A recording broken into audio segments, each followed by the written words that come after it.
Hey guys, welcome back to the channel. Today I'm bringing you guys 10 more tips to take your SP to the next level. Let's get straight into it. Now, tip number one, and that is how to add a second SD card to your TF2 expansion slot. Now, this is very handy because you can use it to add more games to your SP, or you can use it for media consumption to watch videos or play music or anything like that. So a couple things you're going to need to get this done. Of course, you will need some sort of computer or laptop. You will also need some sort of micro SD card reader or adapter, something like this, which goes into a laptop, or one of these, a USB-C or USB-A micro SD card reader.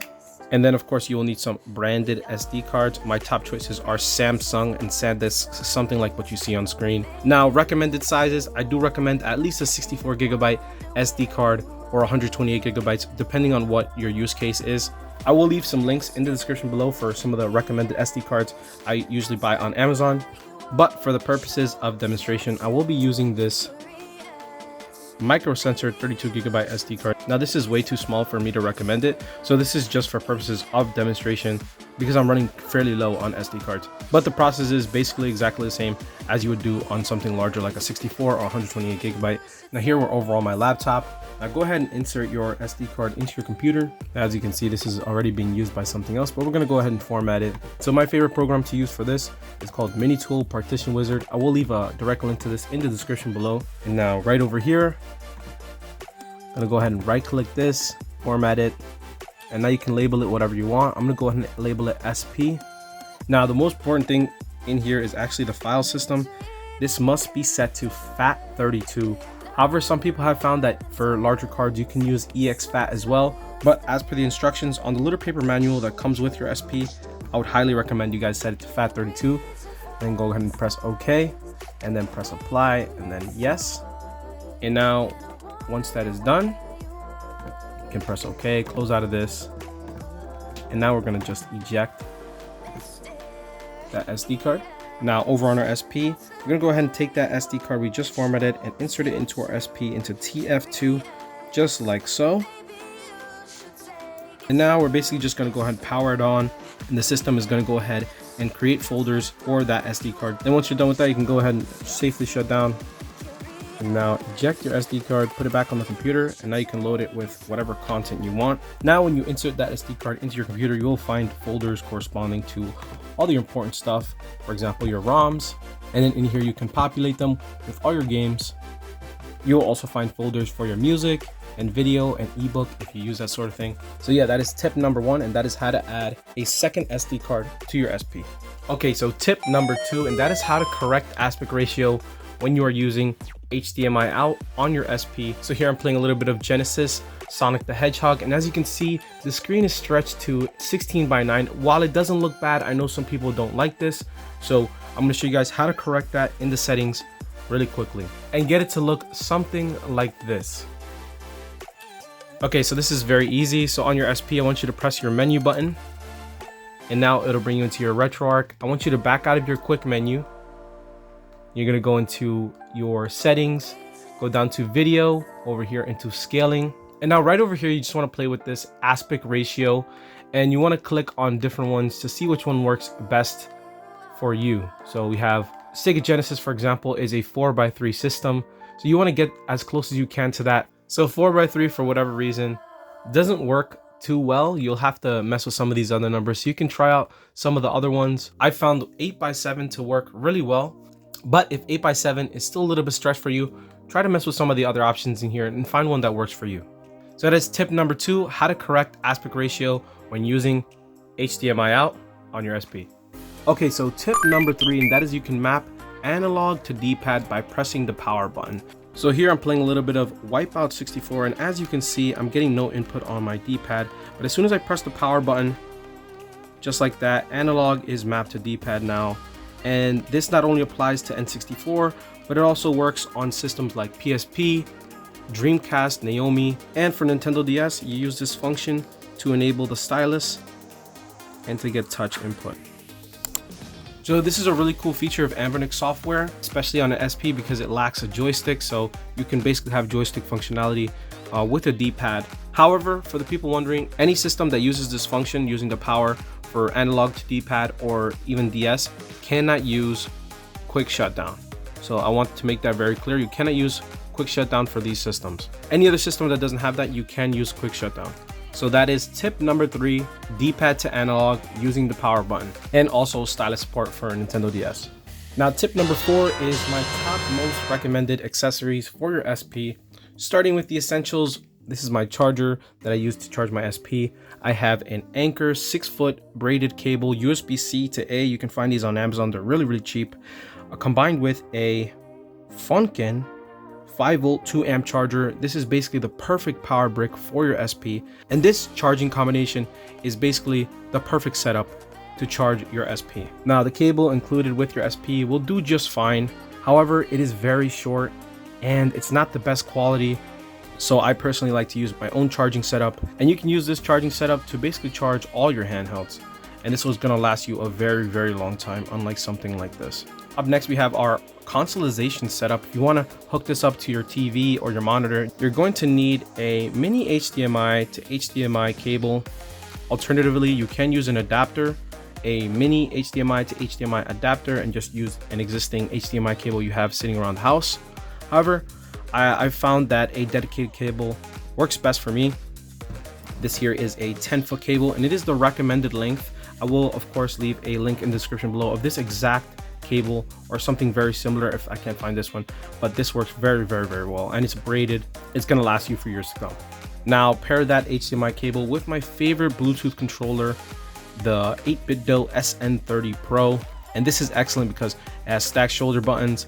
You have your D-pad up top and joysticks, which of course the SP lacks. So when you're playing games that take advantage of the joystick or analog input, stuff like Dreamcast, PSP, N64, that sort of thing, you'll have a great time with the 8BitDo SN30 Pro. These come in a few colors if you're not a big fan of this beautiful transparent purple. They also have an emerald transparent green, and they also have like your standard SNES colors, a DMG color, etc. And yeah, this controller is very, very comfy, and it's pretty much the best bang for your buck retro controller you can pick up right now. So tip number 5 is 5 don'ts. 5 things you probably shouldn't do with your SP while using it.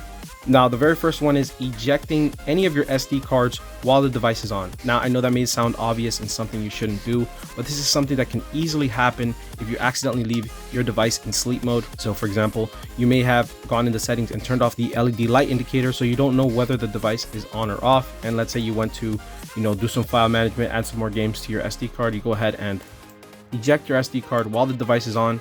This can not only corrupt your device, but it will freeze your SP. So that is something you want to avoid. Please do not eject your SD card while the device is on. Be sure to make sure the device is fully powered off before ejecting any SD card. This could corrupt your SD cards and you could potentially lose data, and that's something you never want to do. So that's the very first one. Now, the second thing I want you to avoid on your SP is using game rooms. So game rooms is your first library right here. These are all your like standalone emulators. And while they're okay, you really don't even need to use them. It is much better to stick to RA game. Just avoid game rooms altogether. Just act like this doesn't even exist and just stick to game rooms. In here, you'll be able to customize many more things. The user interface is much cleaner. The emulator performance is much better, etc, etc, etc. Please do not use game rooms. Stick to RA game. Now, the next thing I want you to avoid is using fast chargers, something like this. This is a Samsung super fast charger. Now, in general, you want to stay away from these fast chargers. My rule of thumb is retro handhelds need retro chargers. Something like this, a slow charger that is perfectly safe to charge your SP. Something like this can potentially damage your SP. I know it's enticing to want to charge your SP faster, but the thing is, these things are not designed to charge fast. Okay, and best case scenario, plug it in and basically it just won't charge. Worst case scenario, it will charge and destroy your device.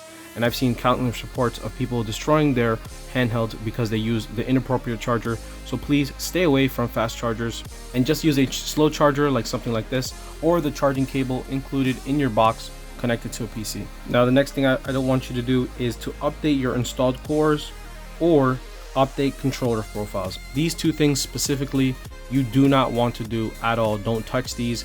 In fact, you should probably turn off the online updater altogether. That way you never see this and accidentally press it, because if you do update your core or you update your controller profiles, you could potentially mess up your RetroArch configuration, and it could potentially break your SP and you'll have to reinstall the firmware. So please avoid updating controller profiles and avoid updating the installed cores. And now the very last thing I want you to avoid is leaving your device in sleep mode for too long. Now the sleep mode on the SP is not amazing. Like, you can get away with leaving it alone for a few hours, but if you leave it overnight or if you leave it for a day, you will find that when you come back to your SP will be completely dead. The sleep functionality is not perfect. You'll probably lose about 6% per hour, so you can do the calculation of how much you can put a device in sleep. But if you're not going to be using your SP for a prolonged period of time, it's best practice to just shut down your device. And those are the 5 don'ts I don't want you to do with your SP. So tip number 6 is to go and get yourself the Tiny Best Set Go. Now the Tiny Best Set Go is essentially a really great ROM set that will help to complete your game library a little bit, so you can go and get those games that are missing on the initial SD card. Stuff like Donkey Kong Country and Mario games, and basically some of the hits that are not on the stock SD card. So that is tip number 6, to do yourself a favor and go get the Tiny Best Set Go. To find it, all I will say is Google is your friend. Okay, so tip number 7, and that is to enable Rumble for games that have Rumble support. One great example is Pokemon Pinball, Ruby and Sapphire. So the very first thing you want to do is go into RetroArch, press your menu button, and scroll down till you see Core Options. And then in here, you want to scroll down to Input and Auxiliary Devices. And then in here, you'll find Game Boy Player Rumble Restart. So you want to go ahead and make sure this is turned on. And if you did turn it on, you will have to restart. So go ahead and go back out. And now we're going to go ahead and close out of RetroArch and restart the game. And now when we go into Pokemon Pinball, you want to head into Options.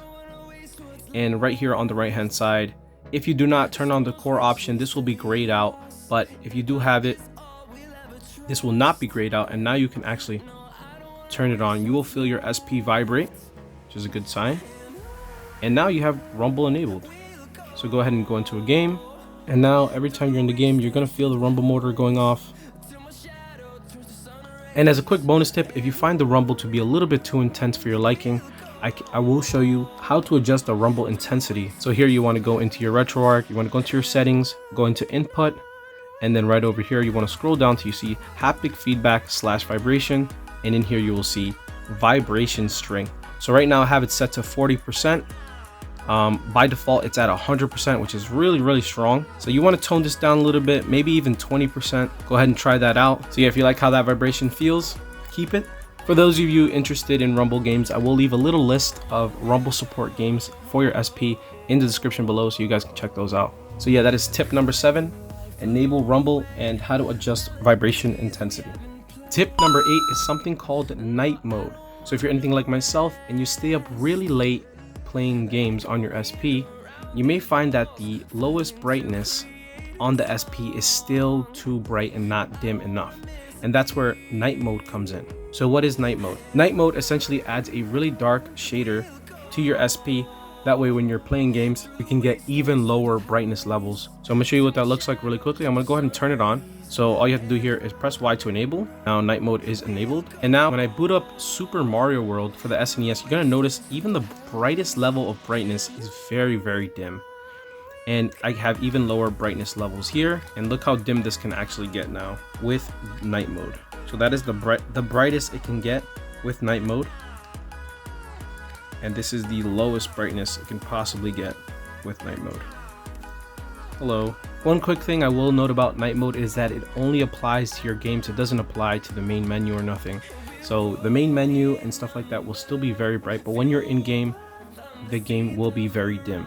So yeah guys, that is night mode. It is basically the best feature for us night owls who like to do our gaming very late at night, where the screen is still too bright even at the lowest brightness setting. Hey man, what the hell is this? This is too slow. Gotta go fast. You ever find yourself like Sonic and you just want to get right back into your game, but you have to sit through all this intro stuff, going through the menus and loading up your save file and all this stuff? Sometimes you don't want to do that, and that's where tip number 9 comes in, and that is auto loading and auto saving. So now to enable this is very easy. Go ahead and press your menu button. We're going to back out of our quick menu. We're going to go into settings. We're going to scroll down till we see saving. Now in here, you want to turn on auto load state and auto save state if save state is not already on. Go ahead and turn these on. And then when you're going to back out, go into your quick menu, and then you want to go down to overrides. And now you want to save content directory overrides. But once you've done that, go back to here. And when you quit out of Sonic, now the next time you boot back into Sonic, it should auto load right back to where you last were. The only bad thing about this is that you have to do it per system. It doesn't save across like globally, across all systems. You're gonna have to basically do this for every single system because you have to save the core override. So yeah, just remember, save content directory overrides and you should be good to go. So yeah, that is auto loading and auto saving for your SP, so you can get right back into your games that much faster. Now tip number 10 is to check out my Boxart tutorial that I made for the Plus and the H, because that Boxart tutorial is still relevant for the SP. So if you like box art like this, a nice 3-image mix, I can show you how to do that, but that is basically its own separate tutorial. So go check out that video if you guys want to add your own games and add your own box art to your games. You do have a few options in there, but yeah, I think it looks a little bit better than like what Ambernick does and adds like a frame and stuff. So you guys, that's tip number 10. Check out my box art tutorial to add your own box art. Bonus tip, don't throw away your SP box. It could come in handy later. If let's say you ever want to sell your SP, having the box is going to be really nice. And also if you're ever moving, putting this thing into a box is going to keep it safe and protected. Well guys, that's all I have for you today. Let me know in the comment section below if there's any tip I missed. If you have a very valuable tip you'd like to share with the community, definitely make sure to leave that in the comment section below. If you enjoy content like this and you want to support the channel, definitely make sure to subscribe to Play Retro and consider becoming a member. But yeah guys, I'll catch you in the next one. Happy gaming.